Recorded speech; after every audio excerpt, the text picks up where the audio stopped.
Hi అండి, అందరికీ నమస్తే. నా పేరు Vijay Kumar. Welcome to my channel with my view.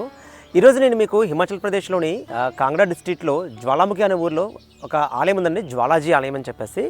ఇది అష్టాదశ శక్తిపీఠాల్లో ఒక శక్తిపీఠం అండి. మొదట ఈ ఆలయానికి ఎలా చేరుకోవాలో మీకు చెప్తాను. దాని తర్వాత ఈ ఆలయం యొక్క స్థల పురాణం, అలాగే ఈ ఆలయం యొక్క విశిష్టత గురించి మీకు చెప్తాను. పదండి, ఇంకా ఆలస్యం చేయకుండా వీడియోలోకి వెళ్దాం. ఈ జ్వాలాముఖి ఆలయం ఢిల్లీ నుండి 424 కిలోమీటర్లు, చండీగఢ్ నుండి 190 కిలోమీటర్లు, అలాగే కాంగ్రా నుండి దాదాపు 34 కిలోమీటర్ల దూరంలో ఉంటుంది. చండీగఢ్ నుండి ఈ ఆలయానికి ప్రతిరోజు బస్సెస్ అందుబాటులో ఉంటాయండి. జ్వాలాముఖి బస్ స్టాండ్ వరకు. జ్వాలాముఖి బస్ స్టాండ్ ఆపోజిట్లోనే మాతా జ్వాలాజీ ఆలయం ఉంటుంది. అలాగే ఈ జ్వాలాజీ ఆలయానికి దగ్గరలో ఉన్నటువంటి రైల్వే స్టేషన్ అంబ్ అందూరా రైల్వే స్టేషన్ అండి. ఈ స్టేషన్ నుండి జ్వాలాముఖి ఆలయం దగ్గర 40 కిలోమీటర్ల దూరంలో ఉంటుంది. ప్రతిరోజు ఢిల్లీ నుండి అలాగే చండీగఢ్ నుండి ట్రైన్స్ అందుబాటులో ఉంటాయి ఈ అంబ రైల్వే స్టేషన్ వరకు. మంగళవారం మినహాయిస్తే మిగిలిన అన్ని రోజుల్లోని వందే భారత్ ఎక్స్ప్రెస్ కూడా అందుబాటులో ఉంటుందండి ఢిల్లీ చండీగఢ్ నుండి. ఇంకా ఈ అంబ నుండి సులభంగా జ్వాలాజీ టెంపుల్కి అన్ని విధాల ట్రాన్స్పోర్టేషను అందుబాటులో ఉంటుంది. హిమాచల్లోని ప్రతి మెయిన్ సిటీస్ నుండి కూడా ఈ జ్వాలాజీ ఆలయానికి బస్సెస్ అందుబాటులో ఉంటాయి.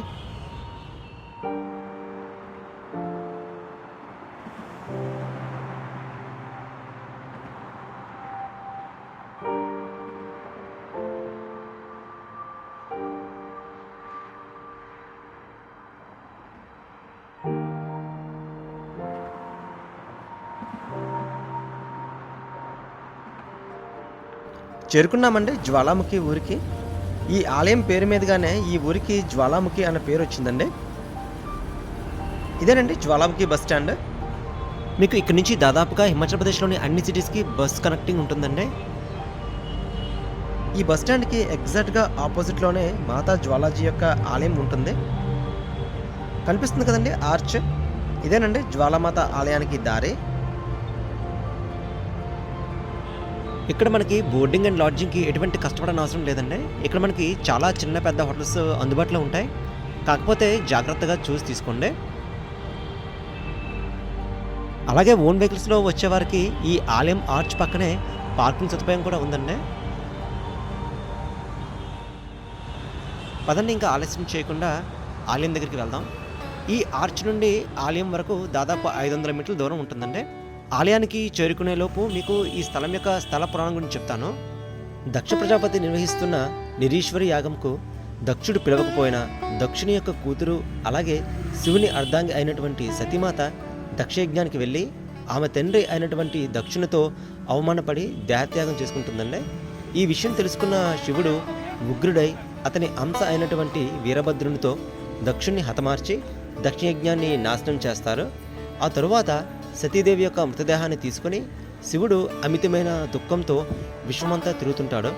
అప్పుడు విష్ణుమూర్తి శివుని యొక్క దుఃఖాన్ని తగ్గించడం కోసం తన సుదర్శన చక్రంతో సతీమాత మృతదేహాన్ని చిన్న చిన్న భాగాలుగా విచ్ఛిన్నం చేస్తాడండి.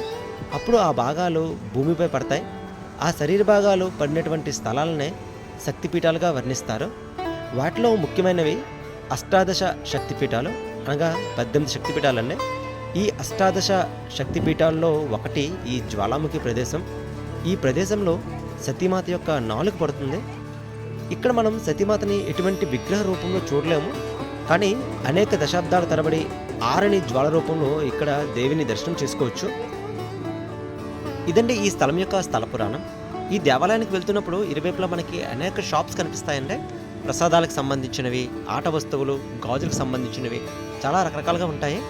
మీరు ఆలయం కోసం ప్రసాదం కొన్న షాప్లోనే మీ యొక్క చెప్పుల్ని అలాగే లగేజ్ని ఫ్రీగా ఉంచుకోవచ్చు. లేకపోతే ఆలయ ఎంట్రన్స్లో కూడా పెట్టుకోవచ్చండి ఉచితంగానే. మనకి ఏ ఆలయానికి వెళ్ళినా కొద్దిగా కొంతమంది షాప్ వాళ్ళతో జాగ్రత్తగా ఉండాలి, అది మాత్రం గుర్తుపెట్టుకోండి.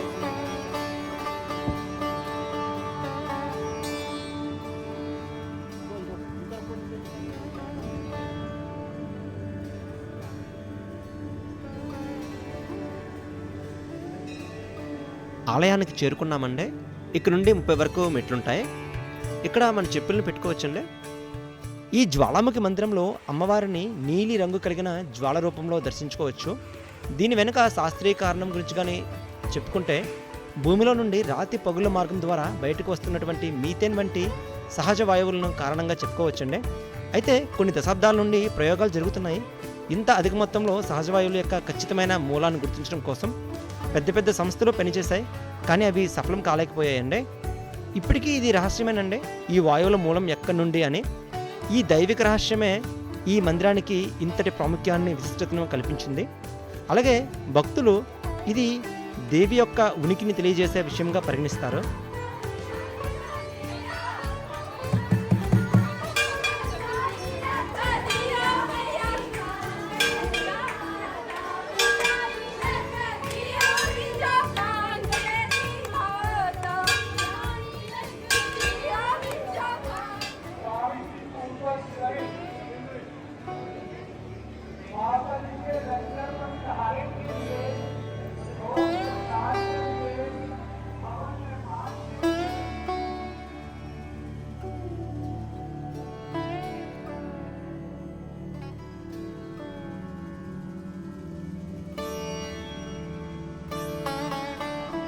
ఈ ఆలయం యొక్క ఒరిజినల్ స్ట్రక్చర్ని కాంగ్డా రాజు అయినటువంటి రాజా భూమ్చంద్ కటోచ్ నిర్మించారని నమ్ముతారండి.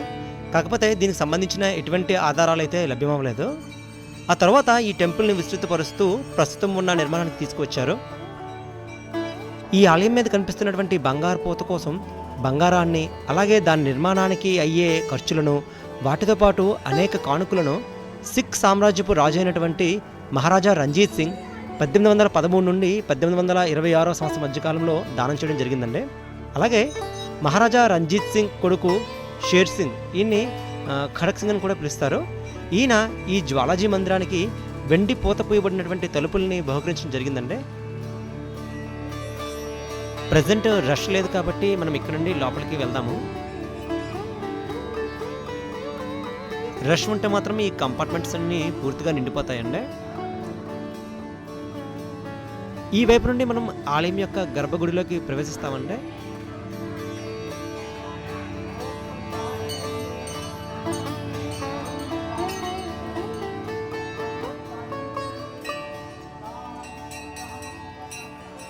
గర్భగుడిలోకి వీడియోగ్రఫీ, ఫోటోగ్రఫీ అలౌ లేదండి. ఇప్పుడు మీకు చూపిస్తున్నది లైవ్ స్క్రీన్లో ఉన్నటువంటి వీడియో అండి. ఇది ఈ మెయిన్ జ్వాలతో పాటుగా ఇదే గర్భగుడిలో మరికొన్ని చిన్న జ్వాలలను కూడా దర్శనం చేసుకోవచ్చండి. ఆ చిన్న చిన్న జ్వాలల్ని నవదుర్గలకు ప్రతిరూపంగా భావిస్తారు. ఈ జ్వాలాముఖి ఆలయానికి సంవత్సరం పొడవునా ఎంతోమంది భక్తులు అత్యంత నియమనిష్టలతో జ్వాలామాతని దర్శించుకోవడానికి వస్తారండి. నవమి రోజుల్లో అయితే ఈ ఆలయం చాలా రద్దీగా ఉంటుంది.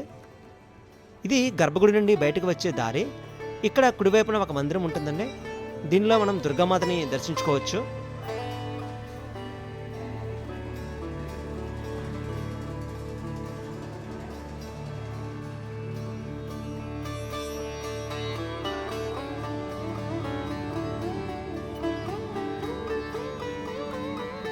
ఇదే మందిరంలో జ్వాలామాతకి అక్బర్ చక్రవర్తి దానం చేసిన గొడుగును చూడొచ్చండి. మొదట అక్బర్ చక్రవర్తి ఈ జ్వాలని ఆర్పివేయడానికి చాలా ప్రయత్నాలు చేశారు. అవి సఫలం కాకపోవడంతో జ్వాలామాత యొక్క మహత్యాన్ని తెలుసుకొని ఆమెకి బంగారు గొడుగుని సమర్పిస్తాడు. కాకపోతే దానిని జ్వాలామాత స్వీకరించక ఆ బంగారు గొడుగు మరొక లోహ రూపంలోకి మారిపోతుంది. ఆ లోహం ఏమిటి అనేది ఇప్పటికీ పెద్ద ప్రశ్నే. దీన్ని సందర్శకుల దర్శనార్థం ఇక్కడ ఉంచడం జరిగిందండి. ఇదేనండి ఆ గొడుగు. మనం ఈ ఆలయ గోపురాన్ని చేరుకోవడానికి ఇక్కడ మెట్లు కూడా ఉంటాయండి.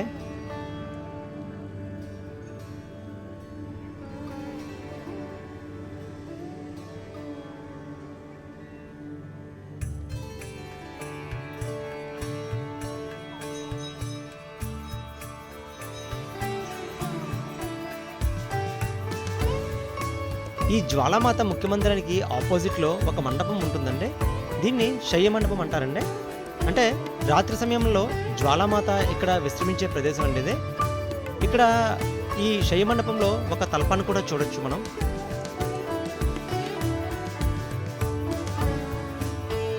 ఈ తల్పం మీదే రాత్రిపూట జ్వాలామాత విశ్రమిస్తారని భక్తులు నమ్ముతారండి.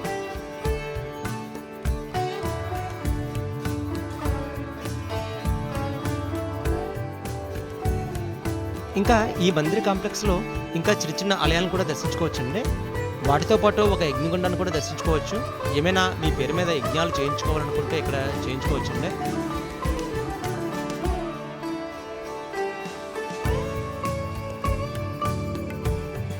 ఇదేనండి ఆ యజ్ఞగుండం. ఇక్కడ మనకి కావలిస్తే యజ్ఞాలు కూడా చేయించుకోవచ్చు.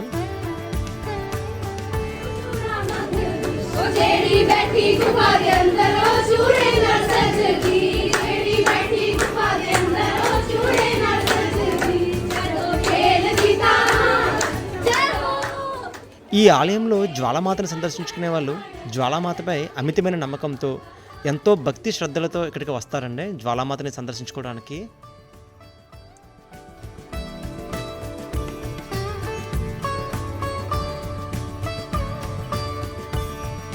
మనం ఈ ఆలయ ప్రాంతం నుండి కొద్ది దూరంలో కొండ మీద ఒక ఆలయాన్ని చూడొచ్చండి.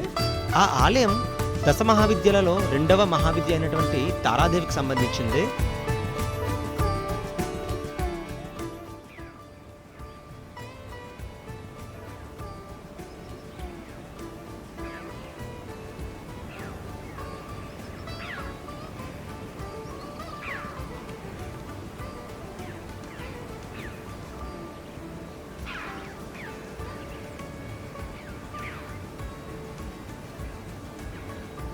ఇదేనండి తారాదేవికి సంబంధించిన ఆలయము. ఈ ఆలయం లోపల కూడా వీడియోగ్రఫీ కానీ ఫోటోగ్రఫీ కానీ అలౌ లేదు. సో మీకు లోపల చూపించలేకపోతున్నాను.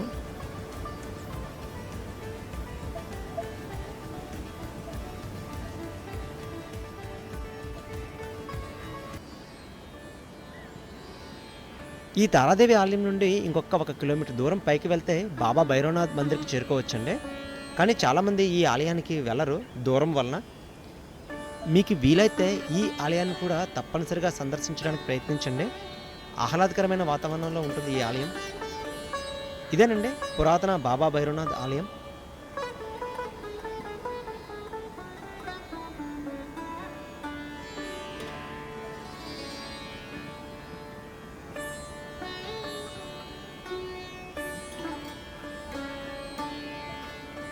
దీనికి దగ్గరలోనే ఆంజనేయ స్వామి ఆలయం ఉంటుందండి. చిన్న ఆలయం ఇది.